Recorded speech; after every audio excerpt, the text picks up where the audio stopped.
welcome Jack Ma. Thank you. Thank you. Thank you. We've all become very cognizant of Jack and his story. And when Alibaba went public with the largest IPO in history, we knew a lot more about him.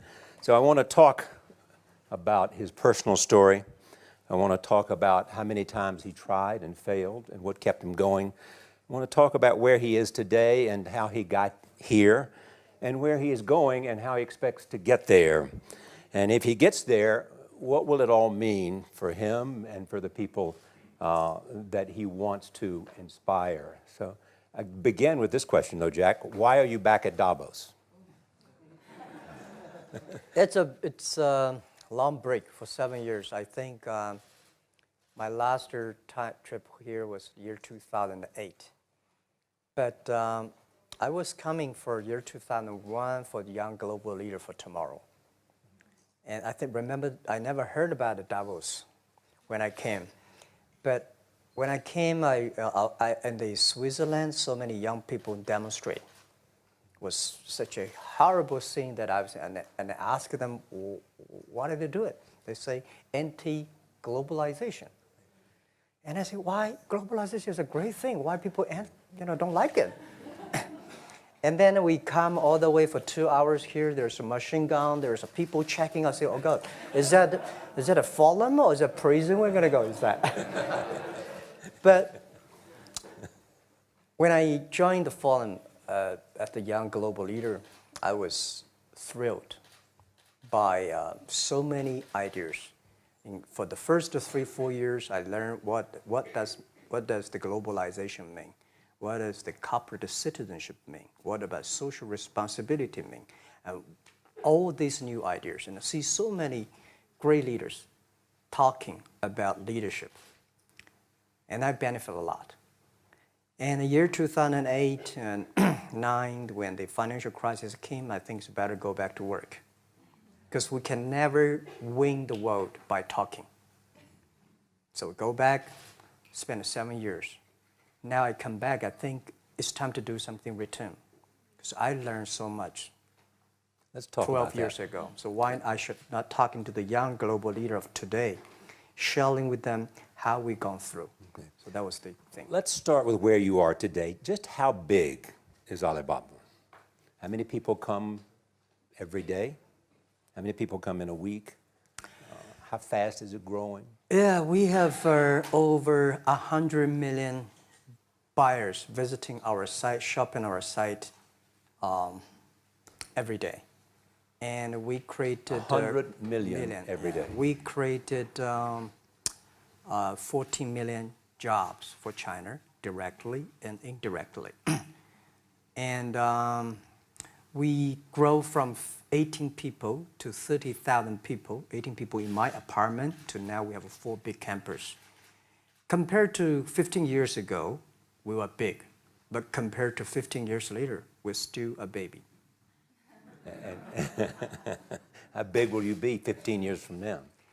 I think 15 years ago, I told my team that in the past 15 years, we grow from nothing to this size.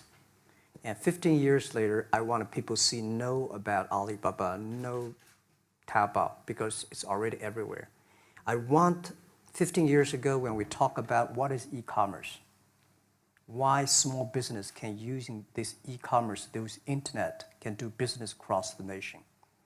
And I hope 15 years later, people forget about e-commerce because they think it's like electricity. Nobody thinks it's a high tech today.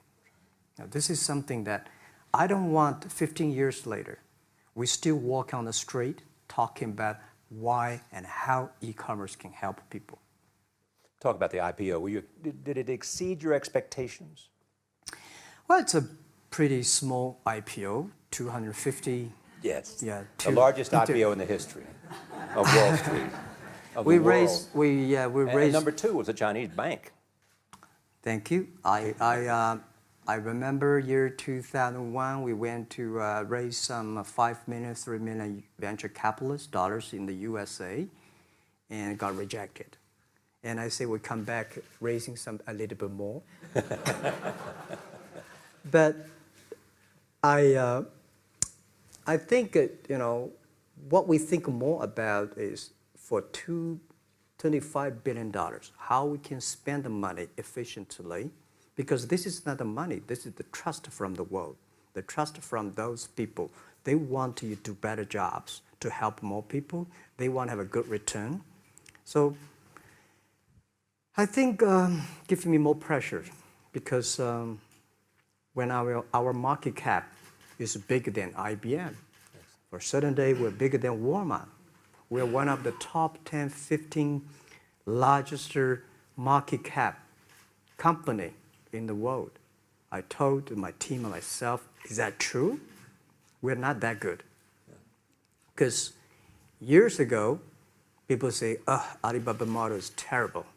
Does not make money, have this and that, all the big bad things, because Amazon is better, eBay is better, Google is better, and there's no such model like Alibaba in the USA. So I told myself and people, we were better than people thought.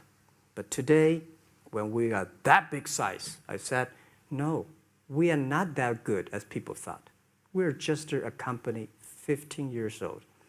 Average age is 27, 28 years old, young people. We're doing something that human beings have never tried. So I want to talk about the future. Let me take you back to when you were born in Hangzhou, where the headquarters still are. Yep.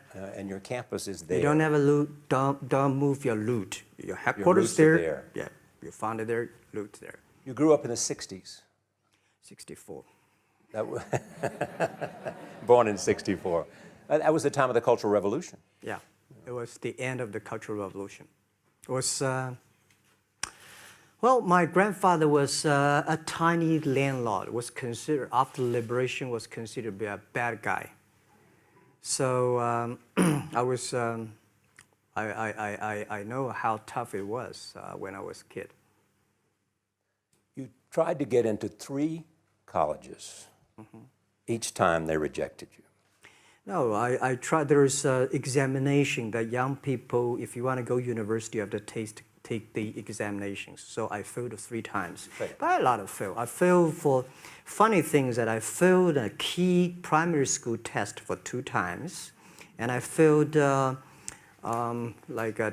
times for the middle schools. And you will never believe in Hangzhou, my city, there's only 1 middle school that lasts only 1 year. It was changed from primary school to middle school because our graduates of our school, no middle school accept us because we were too bad. Yeah. They would become a middle school. What effect did it have, though, being rejected? Well, I think we have to get used to it. We're not that good. Even today, we still have a lot of people reject us.